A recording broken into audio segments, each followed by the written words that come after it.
Muy buenos días y buenas tardes. Les damos una cordial bienvenida al seminario virtual sobre la gestión de la cadena de suministros. Mi nombre es Ados Vélez May y voy a cumplir la función de moderador para el día de hoy.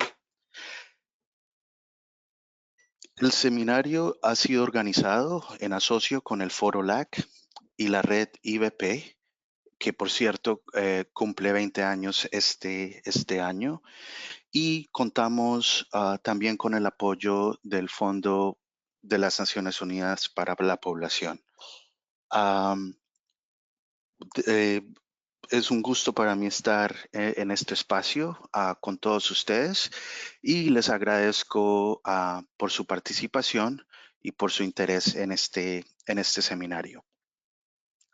La agenda de hoy vamos a tener la oportunidad de escuchar las ponencias de Milka Dinev del Foro LAC, que es, como muchos de ustedes deben saber, es parte de la Coalición Global para Insumos de la Salud Reproductiva.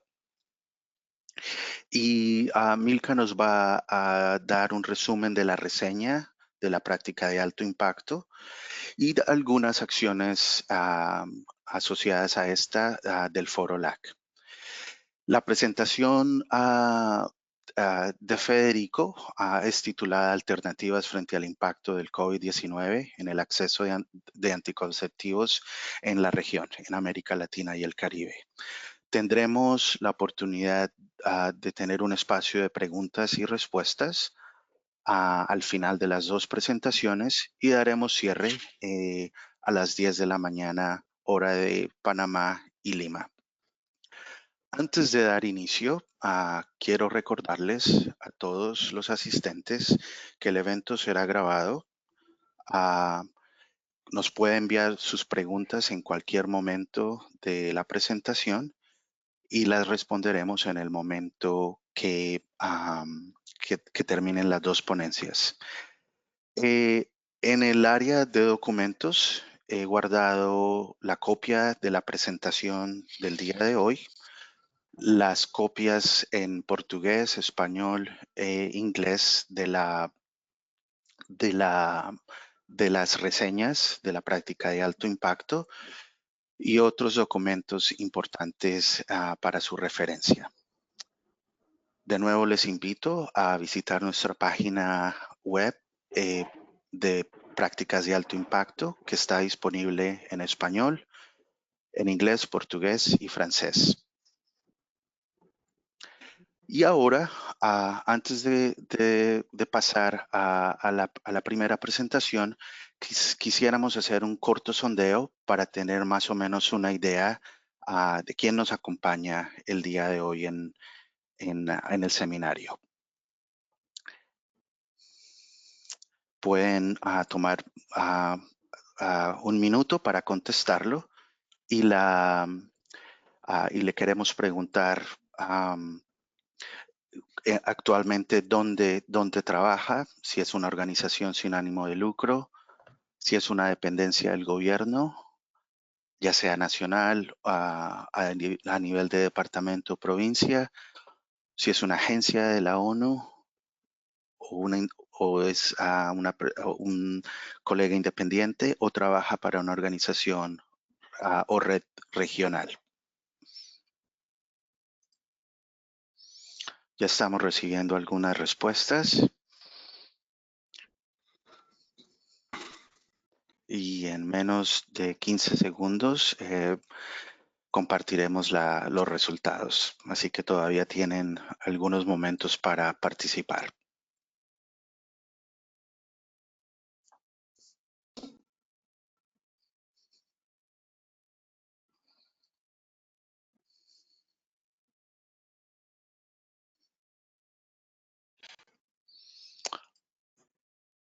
Perfecto, les comparto los resultados.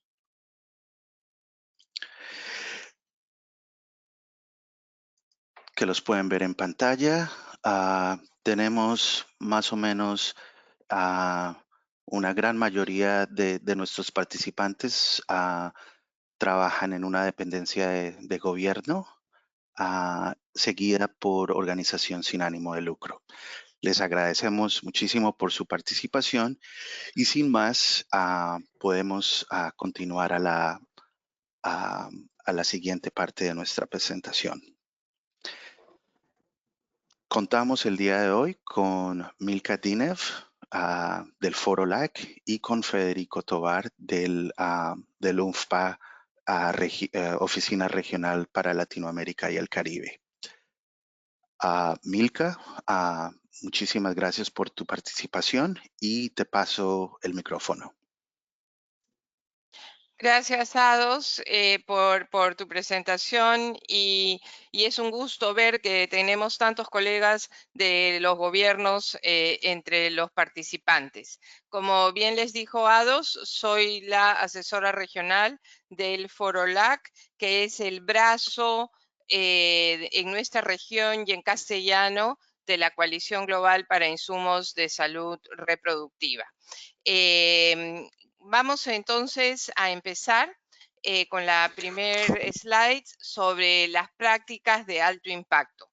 Varias veces hemos hecho ya estas presentaciones en donde les hemos dado a conocer todas estas prácticas de alto impacto que durante los años se han ido documentando y se han logrado reseñar de manera muy sucinta en estas hojas informativas que ustedes ven a la izquierda de su pantalla, y son prácticas basadas en evidencia, revisadas por expertos, por pares y documentadas en, como les decía, en un formato, en estas hojas informativas de muy fácil uso y que realmente no deberían obligarnos a reinventar la pólvora cada vez que empezamos con un proyecto o una actividad en planificación familiar.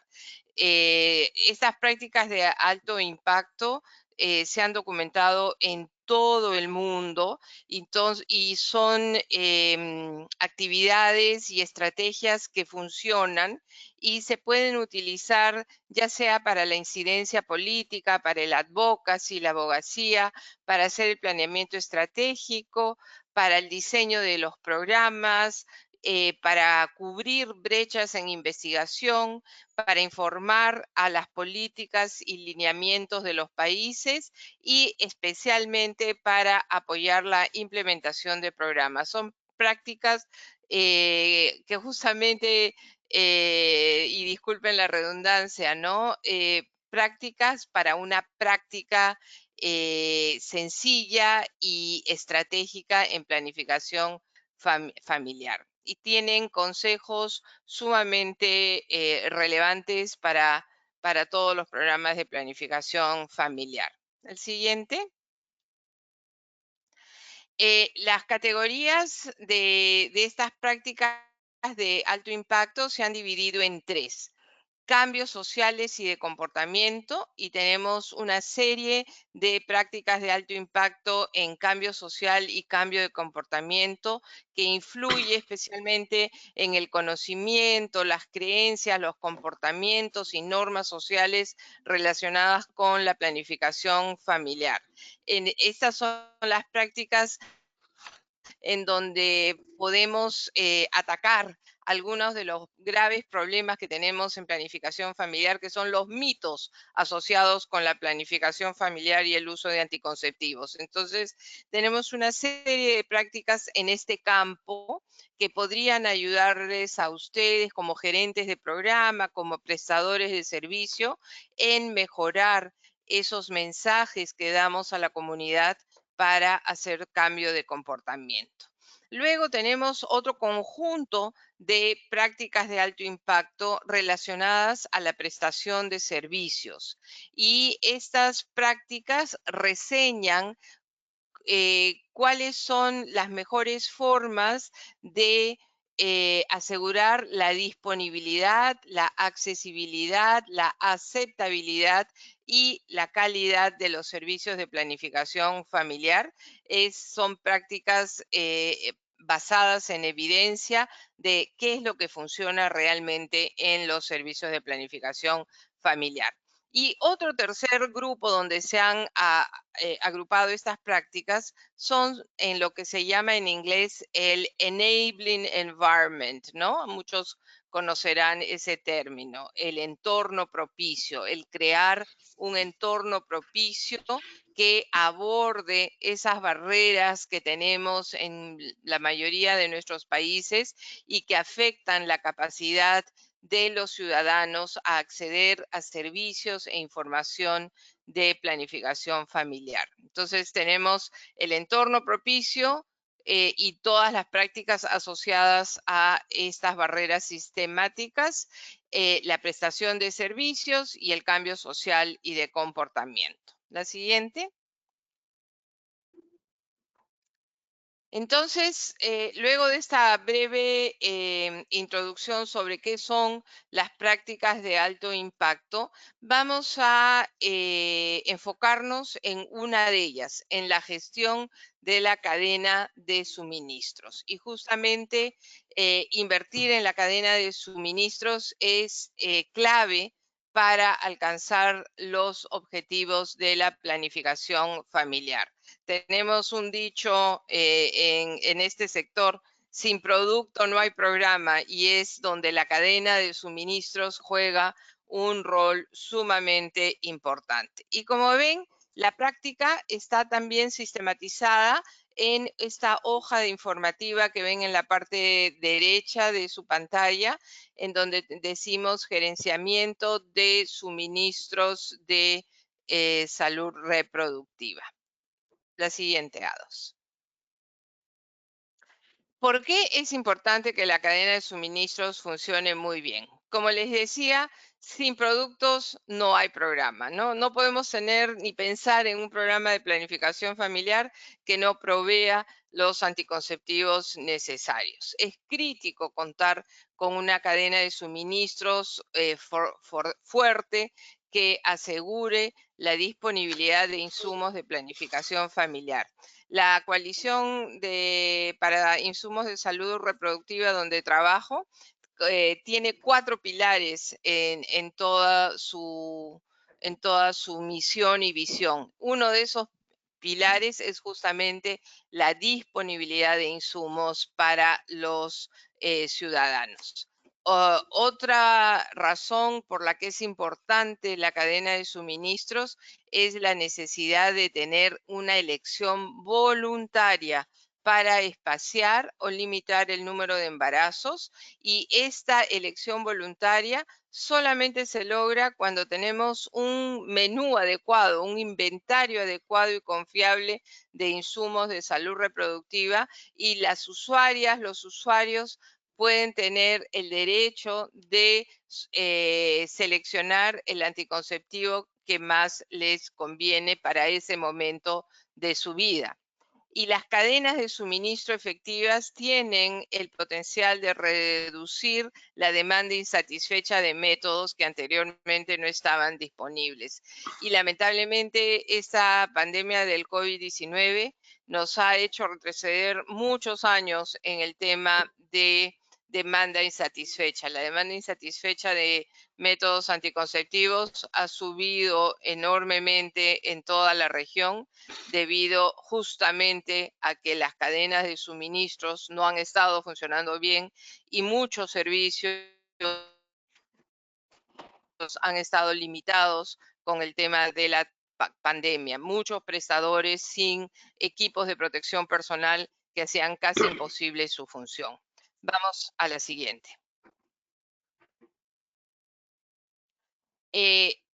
Tenemos acá ejemplos de algunos países en África y en Asia sobre el porcentaje de establecimientos desabastecidos. Creo que si hiciéramos un cuadro similar para nuestra región, veríamos resultados muy parecidos, ¿no? Tenemos que no siempre los establecimientos están abastecidos. Tenemos el producto en el almacén central, pero muchísimas veces lo que ocurre es que los servicios no reciben el volumen de producto que requieren para la población a la que sirven, o reciben mucho de un anticonceptivo y reciben pocos de otro. Y ustedes ven aquí, por ejemplo, ¿no? Em, Anticoncepción de emergencia en Burkina Faso, muy disponible, pero la píldora anticonceptiva no hay, inyectables muy poco, los implantes tampoco no hay mucho. Entonces tenemos problemas de abastecimiento, tanto de métodos de larga duración como los de corta duración. Por eso es que es importante ver que el abastecimiento sea continuo y que no hayan esas rupturas de la cadena durante los periodos de tiempo. La siguiente, Ados.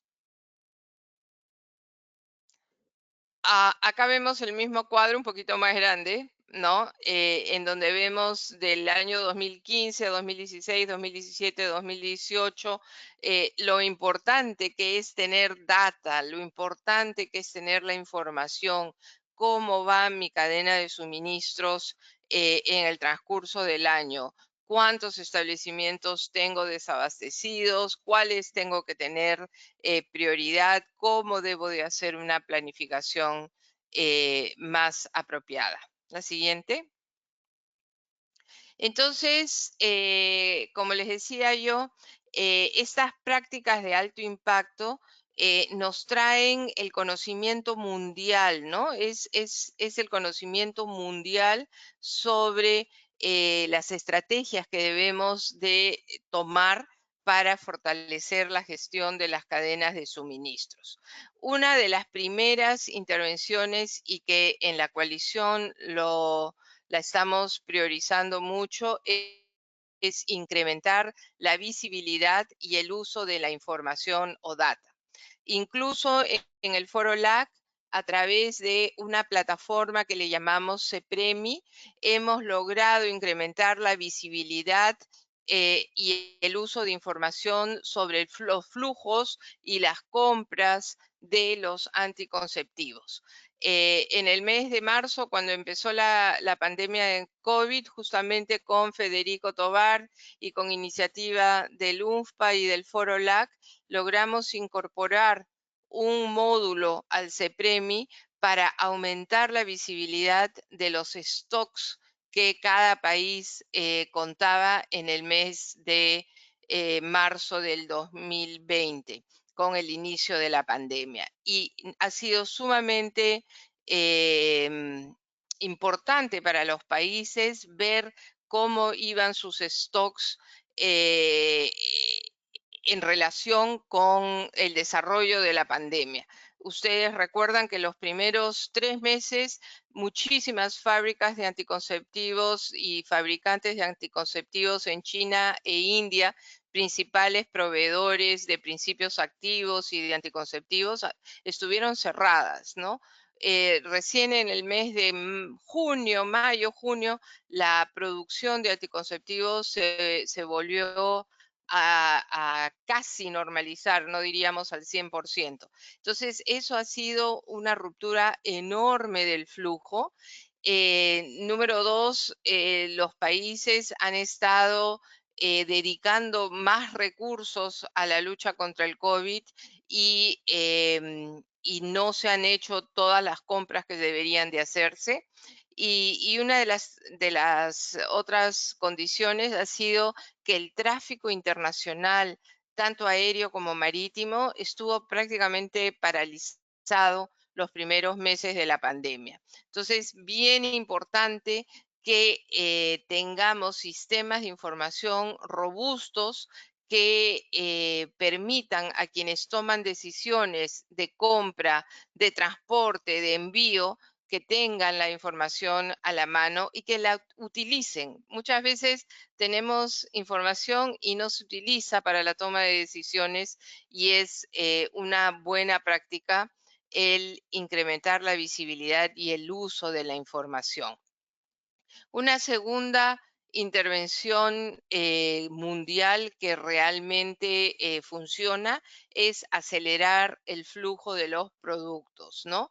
Tener un cronograma de envío de productos que permita que todos los servicios estén perfectamente bien abastecidos. Profesionalizar la fuerza laboral. Lo que hemos encontrado en muchísimos países es que las personas que se dedican a la cadena de suministros tienen una muy poca capacitación en el tema, no conocen bien el tema, entonces les cuesta mucho realizar todas las actividades necesarias para una gestión apropiada de la cadena.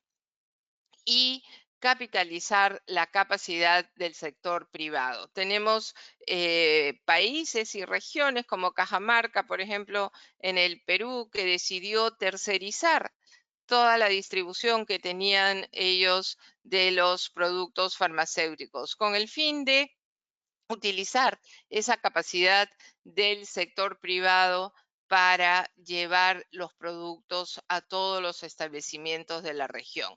Yo siempre digo, si las compañías de cerveza o las compañías de gaseosa pueden llegar hasta el último punto del país, nosotros también debemos poder llegar hasta el último punto del país con los métodos anticonceptivos que la población requiere. El siguiente.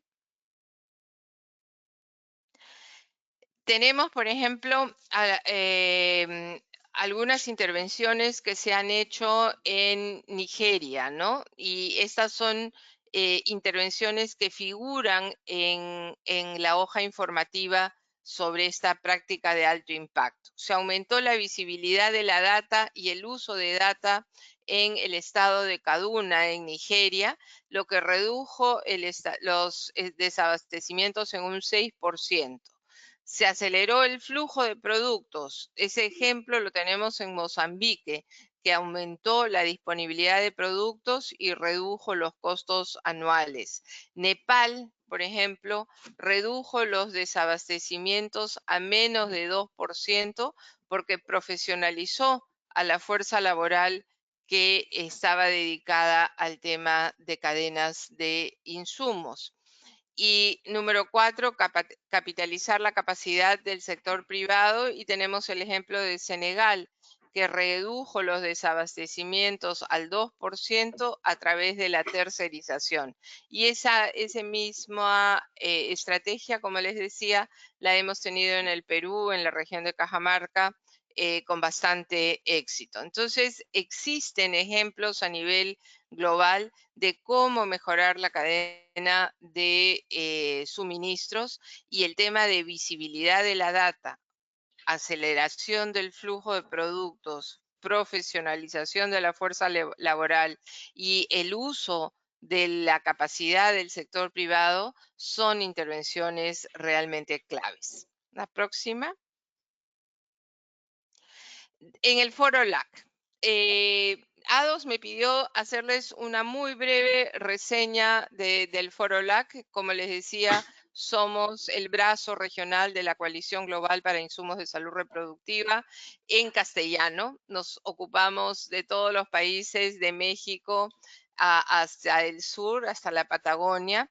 Y en el foro LAC tenemos aproximadamente 95 miembros en la región con representantes, y tenemos una lista de correos de más de 600 personas que llegamos con información, que llegamos con enlaces. Somos una manera de conocernos y de compartir experiencia. El Foro LAC, en el tema de aseguramiento de insumos, realizó en el año 2018 estudios de costos de la cadena de suministros en el Perú, en Bolivia y en Guatemala. Y tenemos un documento de sistematización de esta experiencia muy importante que está en la página web del Foro LAC, a la que pueden acceder, y puedo incluso enviarles una copia de ese informe final. Pero, ¿qué es lo que aprendimos en estos en estas intervenciones donde estudiamos el costo de la cadena de suministros. Lo primero que aprendimos era que la cadena de suministros es sumamente cara y que en muchas de estas regiones que participaron en nuestro proyecto, casi el 30% del valor de medicamentos iba a cubrir el costo de la cadena de suministros. En otras regiones, el costo era mucho mayor, 50 y 60%. También que hay una cantidad de costos ocultos que salen del bolsillo de los proveedores de salud. ¿Por qué? Porque muchos establecimientos alejados dependen que la enfermera, el enfermero, el técnico, incluso la médica o el médico del establecimiento de salud vaya a el almacén central regional, recoja todos los medicamentos y luego los lleve a el establecimiento de salud donde trabaja. Además del costo, esto implica que el establecimiento de salud está totalmente sin personal durante 1 o 2 días mientras dura estos desplazamientos. Entonces, tenemos este estudio que realmente es muy valioso porque nos indica cuáles son cuáles son todas las debilidades que hemos encontrado en el sistema.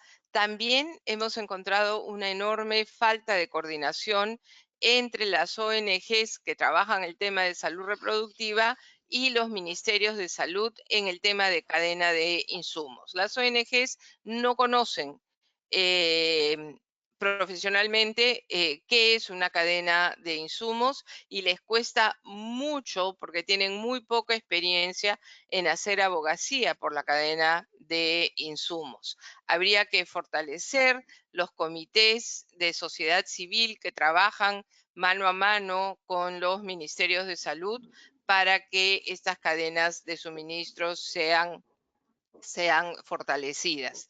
Asimismo, es necesario incorporar el análisis de los costos de la cadena en el diálogo político que se tenga, porque se requiere presupuesto dedicado a la cadena.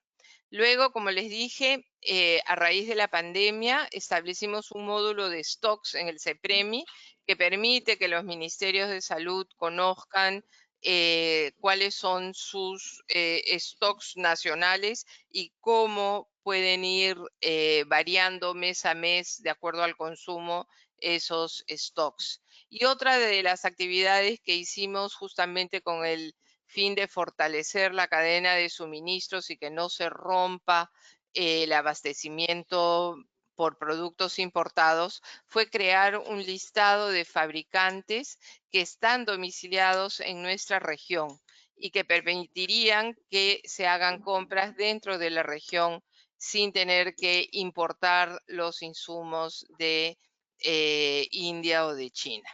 Yo creo que aquí acabamos, Ados. Así que invitamos a todos ustedes a unirse al Foro LAC y se comunican conmigo. Estamos especialmente dedicados a invitar a entidades académicas y a gobiernos a incorporarse al Foro LAC. Así que si ustedes representan a alguna entidad gubernamental o alguna entidad académica, este es el momento de escribirnos un email. Es un proceso muy sencillo, no requiere gran compromiso de parte de ustedes, salvo el de participar y el de generar conocimiento en nuestra región. Muchísimas gracias, Ados. Gracias, Milka, por tu excelente presentación. Y ahora tengo el gusto de pasarle el micrófono a Federico Tovar, que es el asesor regional del Fondo de Población de las Naciones Unidas para la región de América Latina y el Caribe. Federico, tienes la palabra. Muchas gracias. Hola, buenos días.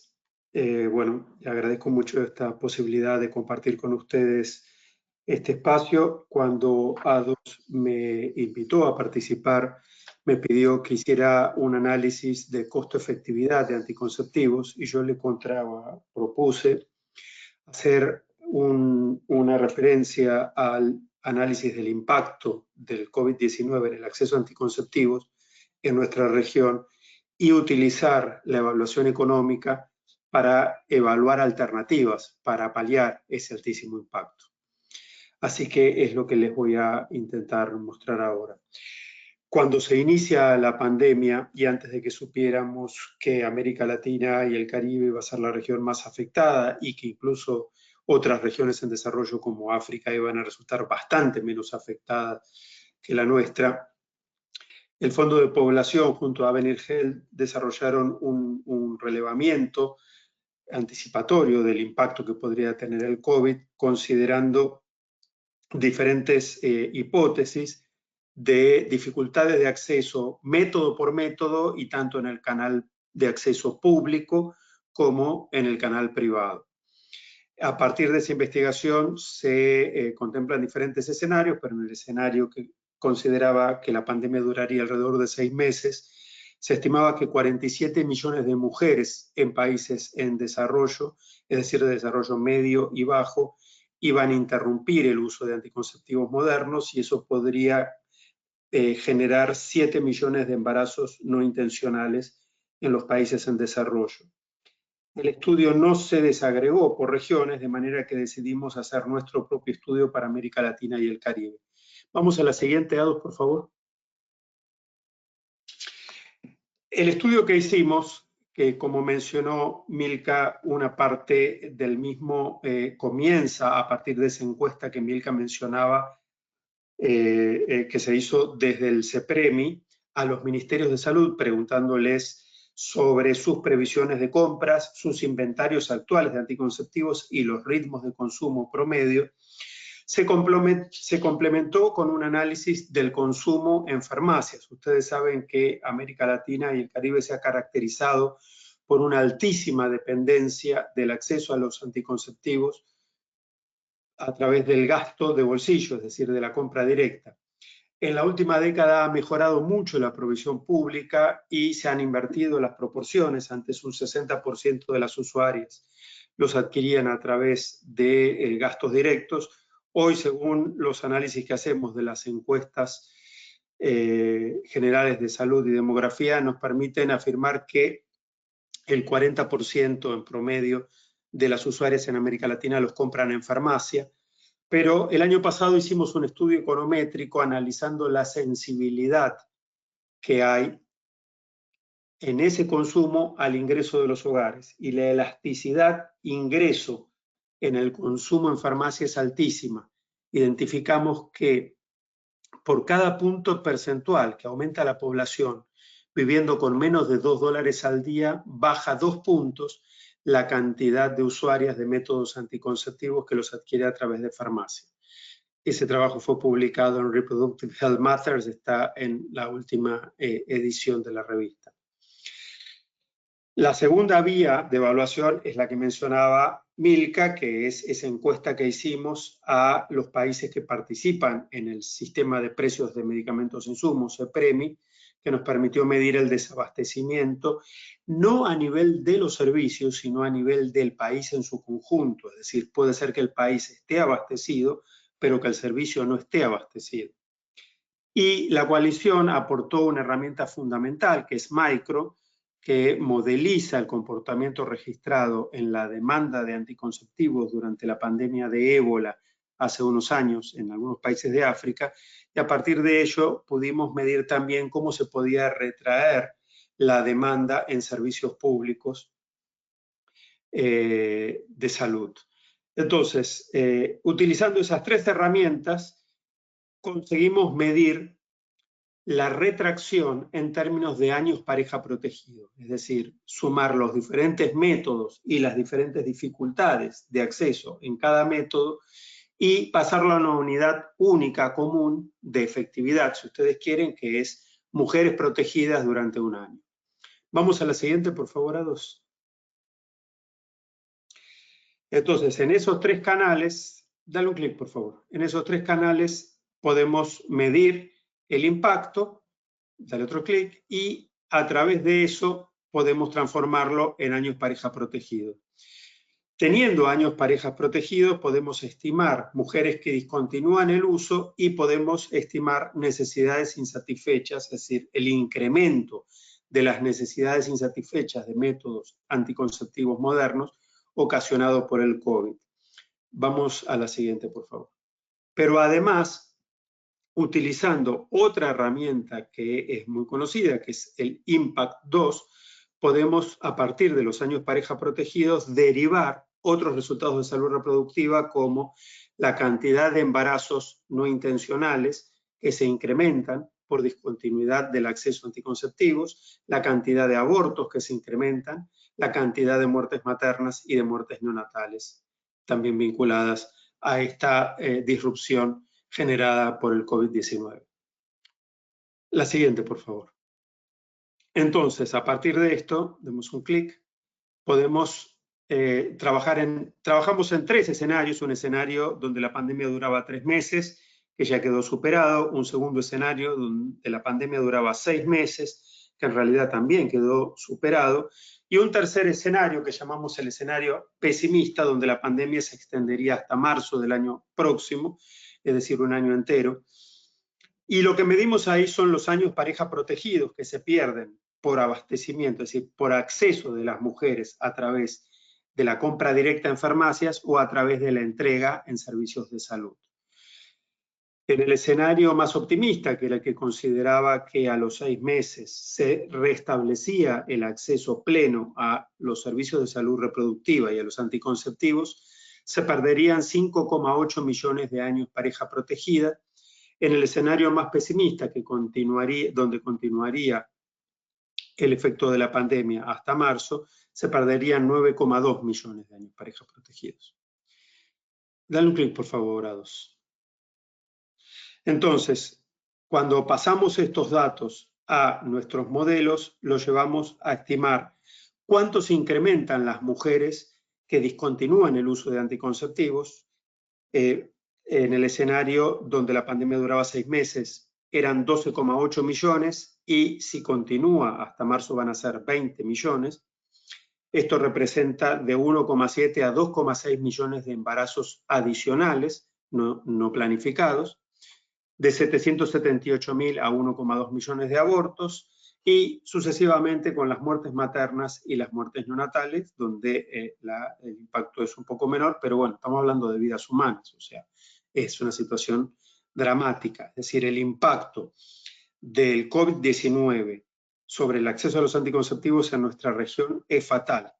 Pero más dramático es el retroceso que esto representa en términos del Objetivo de Desarrollo Sostenible 3.7, que es el que se proponía lograr que en el 2030 haya 0 necesidades insatisfechas de anticonceptivos modernos en nuestra región, y donde además se esperaba que América Latina y el Caribe, por ser una de las regiones más en desarrollo, más aventajada, fuera la que tuviera mayor probabilidad de alcanzar ese Objetivo de Desarrollo Sostenible. Pasemos a la siguiente, por favor, A2. Fíjense, ahí tenemos la evolución de las necesidades insatisfechas en América Latina y el Caribe. Marqué el año de la Conferencia del Cairo en verde, donde se registraba 16% de mujeres con necesidades insatisfechas. Y ustedes ven que ya superamos 14,5 y es probable que lleguemos a que las necesidades insatisfechas alcancen 17,7. Esto representa más de 30 años de retroceso en términos de nuestras conquistas sobre las necesidades insatisfechas de anticonceptivos en la región. Y esto es el promedio. Ustedes saben que los promedios siempre esconden grandes desigualdades. Tenemos 2 países donde este retroceso va a ser de más de 40 años. Estoy hablando del mayor país de la región, que es Brasil, y del segundo país más pobre, que es Honduras. Solamente me gustaría hacer una pequeña observación. No es un retroceso estructural, porque como muy bien señaló Milka, uno de los componentes clave de las conquistas en términos de acceso a salud reproductiva y fundamentalmente anticonceptivos modernos son los cambios sociales y de comportamiento. Y estamos hablando de mujeres que ya han registrado cambios sociales y de comportamiento. Lo que han tenido en este momento es pérdida de acceso, pero si conseguimos restablecer la cadena de suministro y reabastecer los servicios, probablemente rápidamente recuperemos el acceso, porque ya las pautas, los estilos de vida, la intención de espaciar el periodo intergenésico, sus embarazos y partos, ha cambiado. También es cierto que esos 2 millones de mujeres y ese 1 millón de abortos van a cambiarle la vida a las mujeres para siempre, aunque consigamos a partir de marzo o abril reabastecer los servicios con anticonceptivos. Vamos a la siguiente, por favor. Bueno, estos son la conclusión de los retrocesos. Les decía, estamos hoy a 20 años. Si seguimos así, vamos a llegar a 30 años y es muy probable que, aunque se está normalizando la continuidad de los servicios, no está mejorando el abastecimiento en el sector público y las dificultades de acceso en el sector privado, es decir, en farmacias. Según los pronósticos que nos hace CEPAL, van a demorar más de un par de años. Entonces, es fundamental que de inmediato trabajemos juntos para abogar para que haya políticas para recuperar cobertura y acceso en forma inmediata. Y en eso me quiero detener. Vamos a la siguiente, por favor. No, perdón. Esto lo quería destacar porque, digamos, si ambos estudios resultan comparables, y les pido perdón porque ahí veo que dice regional y no regional, es decir, el estudio global de UNFPA con este estudio regional que hicimos el FOROLAC y UNFPA regional, América Latina y el Caribe con el 9% de la población mundial femenina en edad fértil se hace cargo del 36% del impacto en el acceso a anticonceptivos. Es decir, el impacto del COVID en salud reproductiva está altísimamente concentrado en nuestra región. Es dramático y el retroceso es fatal. Y ahora sí creo que vamos a pensar en escenarios alternativos. Vamos a la lámina siguiente, por favor. Este es un ejercicio que hice pensando en México, un único país, es el segundo país más grande de la región y tiene 2 situaciones que lo hacen diferente. La primera es que es el país que tiene mayor proporción de utilización de LARCs, es decir, de métodos anticonceptivos de larga duración. Es el mayor en DIU, ya no es el mayor en implantes porque Colombia lo ha aventajado en los últimos años. Y además es un país que ha registrado un bajo impacto del COVID-19 en función de los datos que nosotros manejamos. La Secretaría de Estado de Salud no informó tener problemas de abastecimiento de métodos anticonceptivos en el canal público en México. Entonces, en función de los datos que nosotros utilizamos, trabajé en 2 escenarios. En la primera columna ustedes ven un escenario en el cual México buscaría incorporar una política para revertir el impacto del COVID-19 en el acceso a anticonceptivos, incrementando un 30% el uso de dispositivos intrauterinos. Y en la segunda buscaría recuperar a todas las mujeres que perdieron acceso a métodos anticonceptivos, pero en el 100% de los casos a través de métodos de larga duración, la mitad con DIU y la mitad con implante. El ejercicio que yo hice se basa en el DIU de cobre 380 y en el implante genérico de levonorgestrel, que son los 2 métodos más costo efectivos. ¿Por qué digo que son los 2 métodos más costo efectivos? La efectividad la deberíamos medir en términos de una unidad única comparable para todos los métodos. La que yo tomo es años pareja protegidos. Se podría tomar corregido por la eficacia clínica que tiene cada método. Ustedes saben que además los LARCs son de una altísima eficacia clínica. Entonces, tanto tomando el costo de comprar un año pareja protegido como el costo de comprar un año pareja protegida corregido por eficacia clínica, en primer lugar, el dispositivo intrauterino y en segundo lugar, el implante genérico de levonorgestrel son los dos métodos que me permiten la mejor razón entre años pareja protegidos y el precio que estoy pagando por ese año pareja protegido. Entonces, en la primera fila ustedes ven la cantidad de mujeres que usaban métodos de larga duración en México antes de la intervención. En la segunda, después de la intervención, en esta se incrementa un 30% el uso de DIU, y en la segunda columna se incrementa tanto el uso de DIU como de implantes. La recuperación de usuarias que, como efecto del COVID, discontinuaron el uso, en la primera columna, en el primer escenario, es del 62%, cuando en el segundo escenario, que es mucho más ambicioso, se llegaría al 100%. Se estima los años pareja protegidos adicionales, que si consiguiéramos concretar esa entrega e inserción de métodos de larga duración, se concretaría. Eso está en miles, es decir, son 6.796.000 y 5.475.000 años pareja. Y utilizando IMPACT se calcula los abortos, los embarazos y las muertes maternas evitadas. Lo que agregué es un análisis de costo-utilidad. Y aquí quiero hacer una diferencia entre costo-utilidad y costo-efectividad.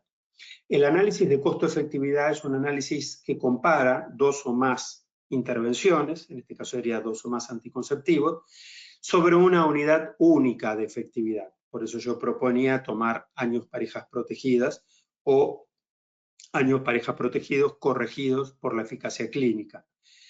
Costo-utilidad, en realidad, es una herramienta que a mí me permite comparar una intervención en salud pública contra otra intervención en salud pública que puede no estar apuntando al mismo objetivo. Es decir, podría ser comparar el costo-utilidad de invertir en anticoncepción contra el costo-utilidad de invertir, por ejemplo, en prevenir la insuficiencia renal crónica o la desnutrición o la diarrea aguda, digamos.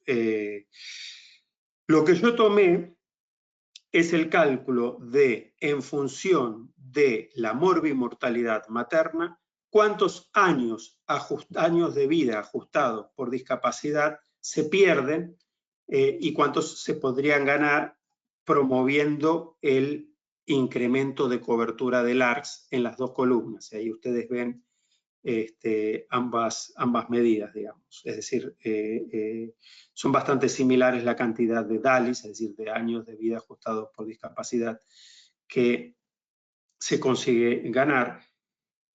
En la fila inferior tomo la inversión directa en insumos, y esta es una aclaración muy importante que tengo que hacer, especialmente después de la importante presentación que hizo Milka.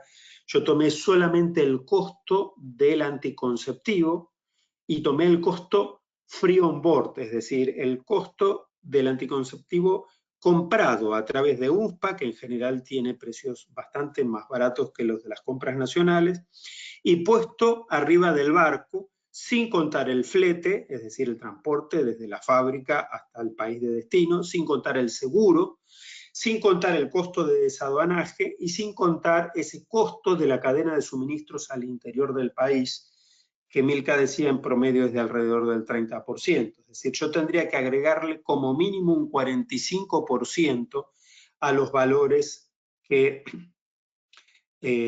tomé si quisiera saber el costo del insumo. Ahora, ese es el costo solo del insumo. También, si voy a hacer una política, tendría que pensar si con el personal disponible en los servicios de salud y la dedicación de ese personal podría insertar la cantidad de DIUs y la cantidad de implantes que me estoy proponiendo. Si no, también tendría que incrementar inversiones en personal.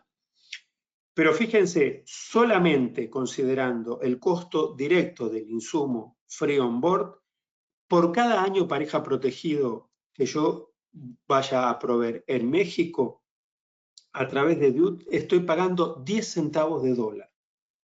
Es ínfimo.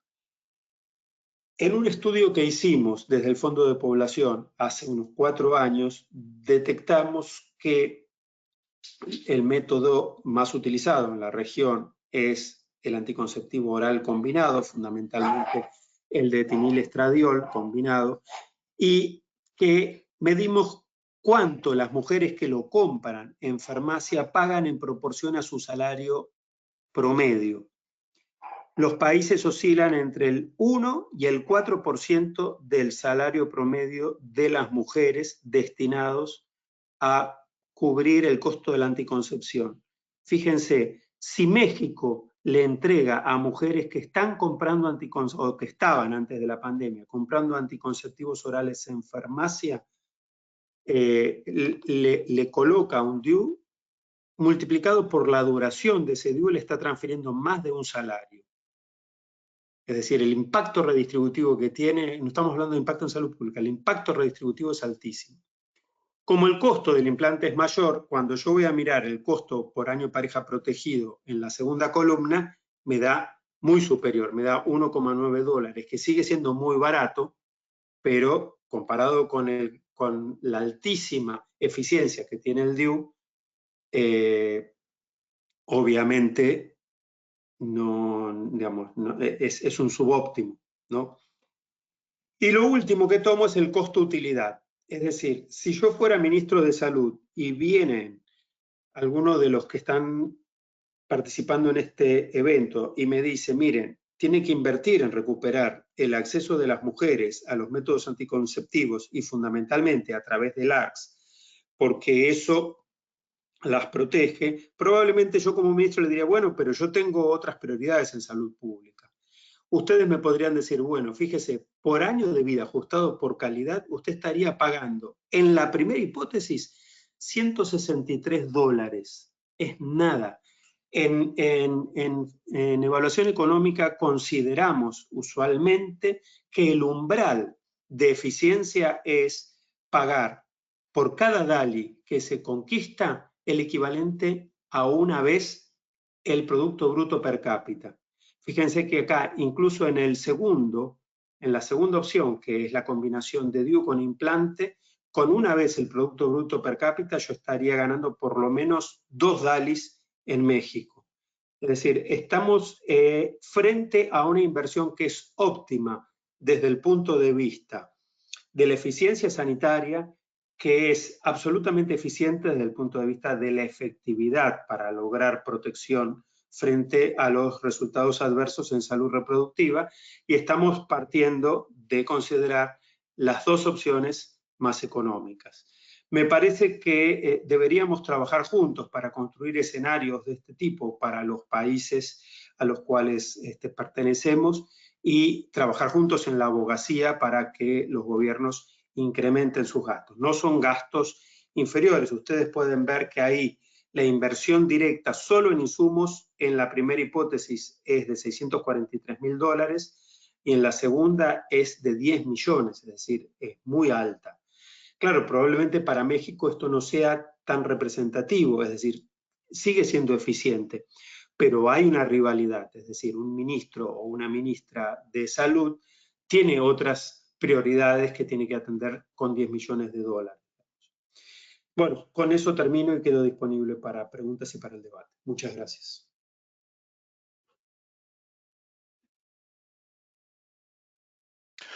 Muchas gracias, Federico, por tu presentación. Tenemos varias preguntas y aunque no tenemos mucho tiempo para a lo mejor contestarlas todas, envío la primera pregunta a Milka, y si tú también tienes algo que agregar acerca de esta pregunta, te lo agradeceremos. La pregunta es sobre el incremento de los costos vía aéreos en el caso de la pandemia, que fueron muy altos. Y la pregunta en realidad es si se tienen estos costos disponibles. Milka, adelante. Federico. Sí, justamente escribí la respuesta, ¿no? Para todos.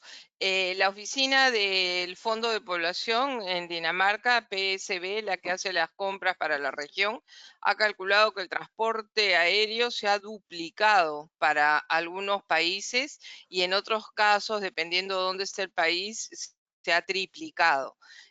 Tenemos el caso de República Dominicana, que tuvo que pagar el doble por el transporte de su pedido de métodos anticonceptivos. A pesar de que había sido un pedido hecho con anterioridad a la pandemia, se transportó durante la pandemia y eso implicó el doble del transporte. Tan es así que República Dominicana tuvo que comprar menos producto para poder cubrir ese transporte. Entonces, el transporte aéreo se ha duplicado y triplicado en la región. Gracias, Milka. Por cierto, muchísimas gracias también por el enlace que nos has compartido. Lo he compartido en la ventana de chat, donde está el enlace del estudio, el informe final que mencionas. Ese es un informe muy bien hecho. El equipo de consultoras estuvo liderado por Nora Quesada y tuvimos 3 consultoras, una en cada país, y fue realmente, es un informe sumamente revelador de lo que implica la cadena de suministros en nuestros países. Así que vale la pena. Tenemos 2 países de la región andina, Perú y Bolivia, y el informe incluye también a Guatemala, ¿no? En América Central. Gracias, Milka. Federico, ¿algo que agregar antes de pasar a la próxima pregunta? No, gracias. Perfecto. Esta pregunta es para Federico y se trata de qué recomendaciones realizarían para países donde el Estado no interviene directamente en la gestión de insumos y compra de medicamentos, porque estas acciones de compra están a cargo de administradores de los recursos de la salud. Bueno, digamos, me parece que la abogacía más importante que tenemos que hacer es demostrar que la inversión en anticoncepción y planificación familiar es una inversión estratégica y que si el Estado no se hace cargo de ello, está cometiendo un error dramático. El impacto redistributivo que tiene el generar acceso a la anticoncepción, fundamentalmente para las adolescentes, es altísimo. Nosotros estamos haciendo una serie de estudios que se llaman Milena, estudios de metodología de impactos laborales, educativos en la nómina y asistenciales, que miden el costo del embarazo adolescente en los países, y el costo en promedio en los 6 primeros países que lo hicimos equivale a 35 puntos básicos del Producto Bruto, son 1.243 millones de dólares en promedio por país. Claro que en México es 5.000, ¿no? Son 1.200, pero tomando el promedio. De manera que tenemos que demostrar a los países que es un error absoluto el no incluir como un bien estratégico, como son las vacunas, como son los antirretrovirales, los anticonceptivos. Las mujeres, si los compran de su bolsillo, los pagan más caros. Las aseguradoras de riesgo de salud, o entidades promotoras de salud, o ISAPRES en Chile, en general no tienen incentivos para garantizar el acceso, entonces al final lo terminan transfiriendo a la mujer, de manera que esto genera menos equidad, menos eficacia y aumenta los riesgos de reproducción del ciclo de la pobreza. Entonces, nuestro trabajo tiene que ser demostrar que es una inversión absolutamente estratégica y fundamentalmente los LARCs, porque por otro lado, digamos, fíjense, comprar un DIU a través del Fondo de Población le cuesta a un país como México 45 centavos de dólar. ¿Cuánto paga a una mujer en un consultorio de un ginecólogo particular la colocación de un DIU? Fíjense la comparación en términos del costo de eso y de los beneficios, como les decía, lo que le está transfiriendo el Estado a esa mujer si le consigue garantizar el acceso al método de larga duración.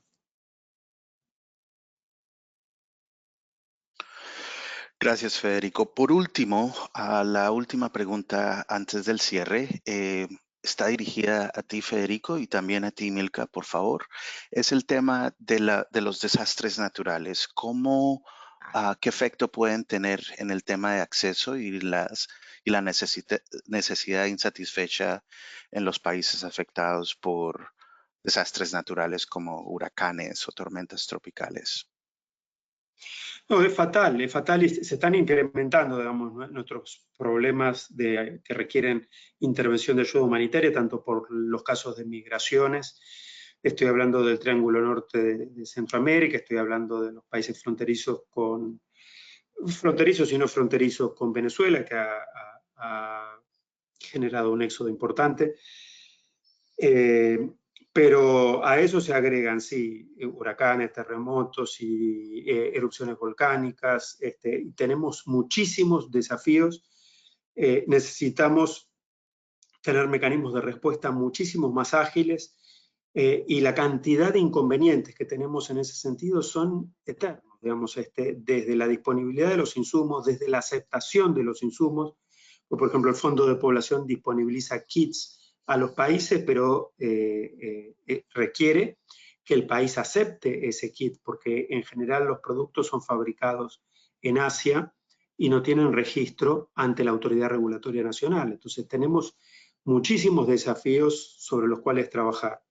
Lo que nosotros desde la oficina regional del Fondo de Población estamos abogando es por tener preposicionados algunos kits en un depósito de Naciones Unidas aquí en Panamá para que en menos de una semana podamos llegar al país que lo necesite, ya sea como donación o si el país quiere hacer una inversión para fortalecer su respuesta. Y ahí hay una idea que a mí me viene dando vueltas en la cabeza desde hace mucho, no desde hace mucho tiempo, desde hace unos meses, y es que todos los países están muy preocupados y muy sensibilizados ahora con la logística de las vacunas para enfrentar la vacunación frente al COVID-19.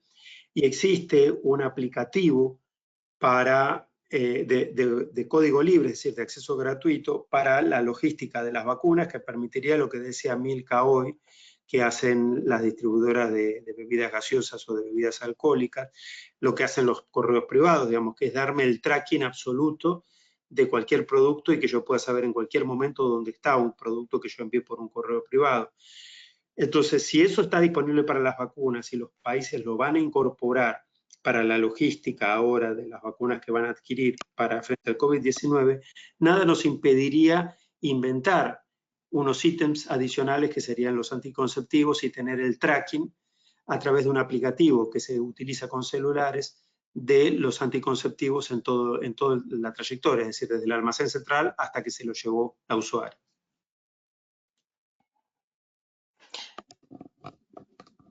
Volviendo al tema de emergencias,